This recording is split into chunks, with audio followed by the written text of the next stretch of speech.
Dominique, j'ai encore une question à te poser, puisqu'on est à Ludovia par rapport à l'éducatif. Ma question, c'est comment les jeunes gèrent-ils la frontière entre usage personnel et éducatif du numérique? Bon, moi je connais mieux les usages personnels que les usages éducatifs du numérique chez les jeunes. Et peut-être c'est par là qu'il faut entrer, c'est-à-dire que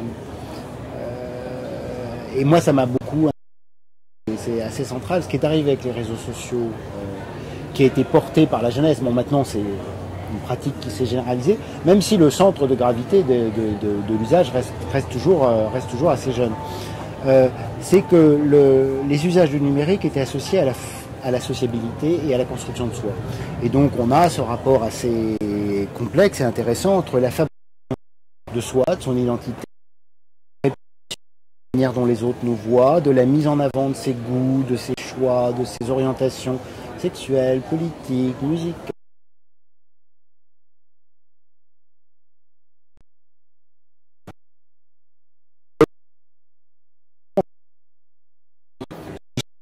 Qui se jouait avec les copains.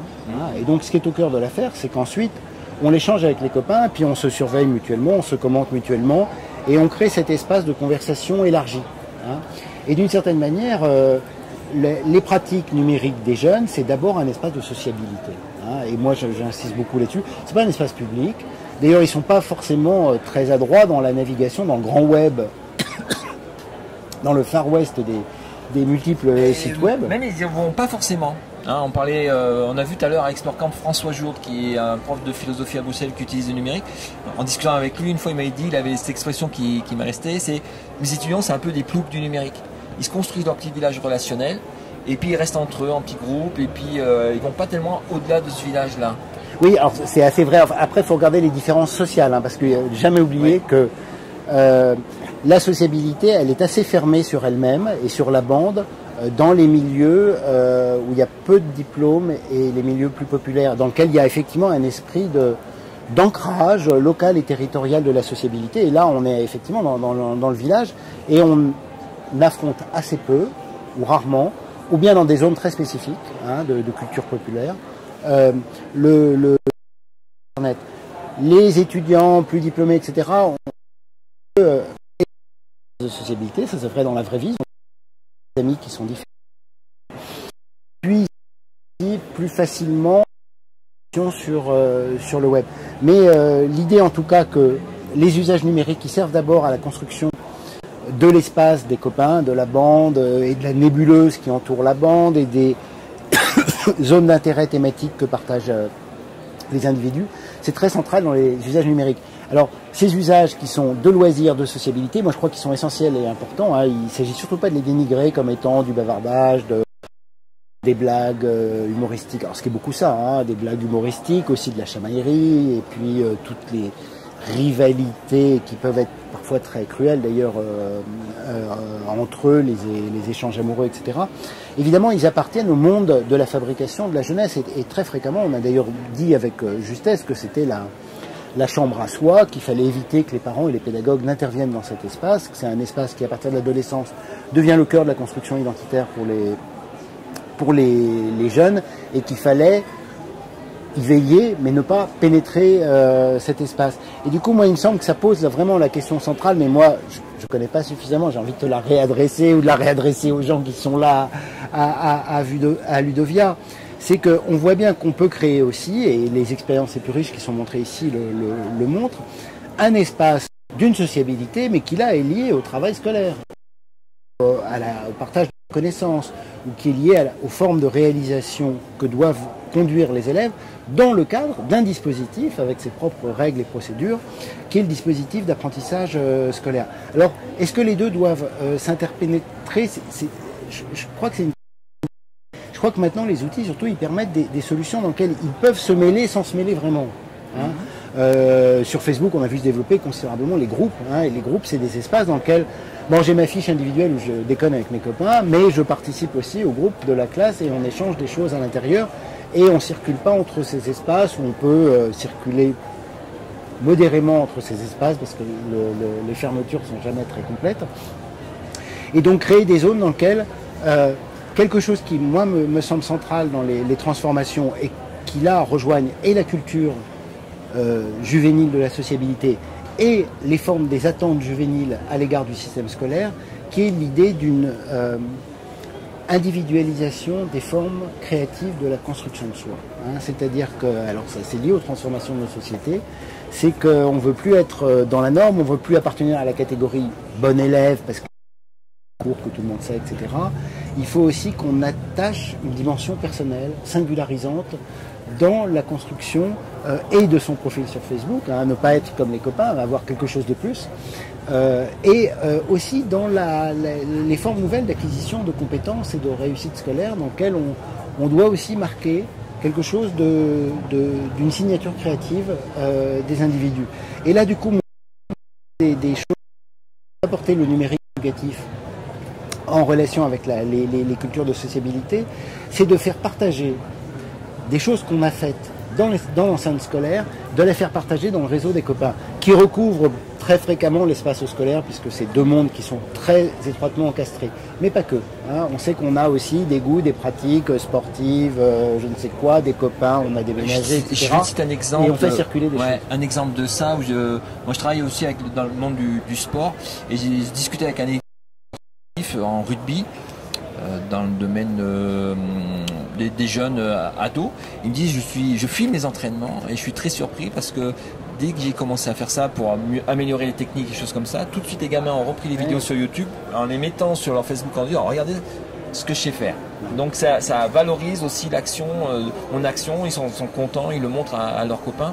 Donc c'est quelque chose qui joue sur la motivation des jeunes de pouvoir, ce que je fais en classe, enfin là, en entraînement c'est un peu pas la même chose, je peux le montrer en dehors de l'entraînement. Voilà, c'est exactement ça. Hein. C'est un très bon exemple, c'était de mettre en circulation des choses qui ont été produites dans un espace, dans un autre, parce que ça accompagne l'individu dans la construction sur des scènes un peu différentes de son identité. Et moi, il m'a semblé, alors c'est pas dans l'enceinte scolaire, c'est plutôt dans les centres culturels, etc. Il y a eu parfois des difficultés, alors je sais pas où on en est aujourd'hui, je pense que c'est très variable selon les situations, mais dans lequel des gamins avaient fait, en MJC, ils avaient fait des super, ils avaient fait une télévision de la MJC, ils avaient été filmés les habitants d'une ville posés sur des problèmes locaux, ils avaient fait un super docu, ils étaient vachement fiers de leur truc, il y avait aussi de la scénarisation, enfin c'est vachement bien fait. Mais pour des raisons de droit, de règles juridiques diverses et variées, tu dois connaître ça par cœur, la MJC ne leur a jamais permis. Alors donc ils ont fait une soirée pour montrer aux parents. Ouais. Hein, les parents étaient très fiers de leurs gamins, qui eux-mêmes étaient fiers de ce qu'ils avaient fait. Mais ni les gamins ni les parents n'ont eu le droit de prendre le film pour ensuite le faire circuler dans des réseaux sociaux parce que, je ne sais quoi, était protégé. C'est cette mise en circulation qui devient très, très essentielle, et pour lequel il faut effectivement rendre plus fluides les possibilités qui sont données. Alors, ce qui est problématique dans le monde éducatif, c'est gérer la visibilité. La visibilité de la réussite. J'ai fait un truc bien, déjà c'est compliqué à gérer, est-ce que je dois le montrer, je ne peux pas le montrer. Plus de réticence, nous on voit de la part des enseignants qui ne savent pas ce que c'est que la visibilité, c'est pas leur culture, c'est pas la façon de faire, ou c'est pas le mécanisme de la visibilité, mais aussi la visibilité de l'échec. J'ai fait une manip qui n'a pas marché, j'ai un truc qui n'est pas bon, je dis quelque chose, je dis une connerie. Je me montre en échec. Dans la culture anglo-saxonne, on accepte plus aussi l'échec que nous en disant j'ai eu un échec à tel moment, mais maintenant j'en ai pris considération de ça, j'ai évolué, je peux montrer que. Chez nous, dans notre culture latine, on ne sait pas gérer l'échec.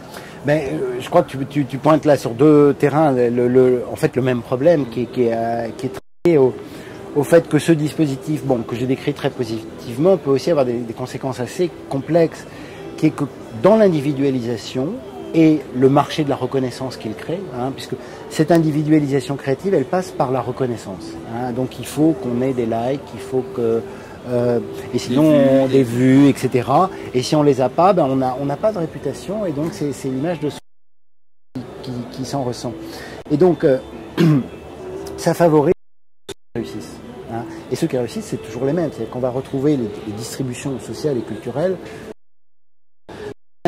C'est complexe de cette nouvelle forme d'individualisation, c'est que certes il y a des formes de reconnaissance qui ne sont pas dans les paramètres un peu légitimes scolaires traditionnels, mais qui arrivent à mettre en avant pour que des situations qui soient plutôt des situations d'échec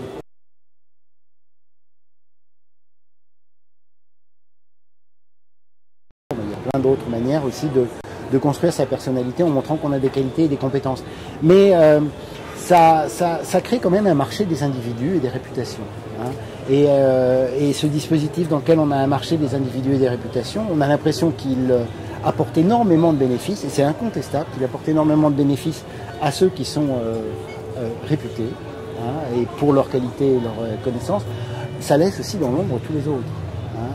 Et je pense qu'il faut vraiment s'occuper de la manière dont ça peut aussi reformer des formes d'exclusion et d'inégalité sociale qui ne reproduisent pas exactement. Alors ça, c'est un peu le genre d'enquête sociologique qu'il faudrait vraiment mener. On n'a pas de réponse très précise sur cette question, mais c'est de savoir si ces nouveaux critères, de la visibilité, de la réputation, de la reconnaissance, ils recoupent les sociologiques traditionnels qu'on connaissait par la profession des parents et par le diplôme. Hein. Est-ce que fiche qu'on faisait remplir en début d'année. Alors on sait que c'est incroyablement, hein, ça produit dans nos institutions de façon très forte. Il ne fait aucun doute qu'une partie de la visibilité internautique des élèves suit cette même tendance, mais pas que. Hein, et je pense qu'il y a quelque chose à les regarder là-dessus. Entrer dans une culture qui soit tolérante à l'échec, à la diversité, qui accepte une pluralité de normes, de l'excellence scolaire, mais qu'il soit d'autres formes d'excellence qui puissent être valorisées. Je crois qu'on en est très loin et que là, il y a des transformations culturelles qui seraient nécessaires. On a vu intégrer le droit à l'oubli. J'ai fait un échec. A priori, maintenant, on peut demander à Google de plus montrer cet échec. Oui, alors là tu ouvres un énorme dossier à côté. Bon, moi j'espère que Google a une politique là très compliquée de montrer à la Commission européenne et aux instances de régulation des CNIL européennes que leur histoire de droit à l'oubli est absurde, donc ils acceptent plein de demandes pour leur démontrer que c'est du n'importe quoi, et donc ce à quoi on va arriver avec ce droit à l'oubli, c'est aussi un droit un peu compliqué à l'effacement et à l'autocorrection de soi. Et je pense que c'est vraiment pas une très très bonne idée que chacun non seulement sculpter sa personnalité, mais aussi la sculpter en disant ah bah tiens ça je l'enlève parce que je l'ai pas bien fait, etc. Alors c'est un peu ce que font évidemment les gamins sur leur page Facebook où ils mettent une photo, s'il n'y a pas de like ils en mettent une autre, etc. Mais quand c'est publié, c'est publié. Hein, il ne faut pas oublier qu'il y a un droit à l'oubli, puis à côté il y a la liberté, il y a un espace public, et que si on peut corriger l'espace public à sa guise, on va aussi transformer de façon assez l'espace public. Là on est dans un jeu un peu compliqué, et ce que Google va enlever à la fin, c'est les choses effectivement juridiquement diffamatoires ou injurieux, selon la loi, et pas les caprices de chacun pour dire j'ai raté mon truc alors je veux que Google l'enlève. D'accord. Eh ben, merci Dominique pour ces réponses à ma question. Merci. À la prochaine. À toi. À bientôt.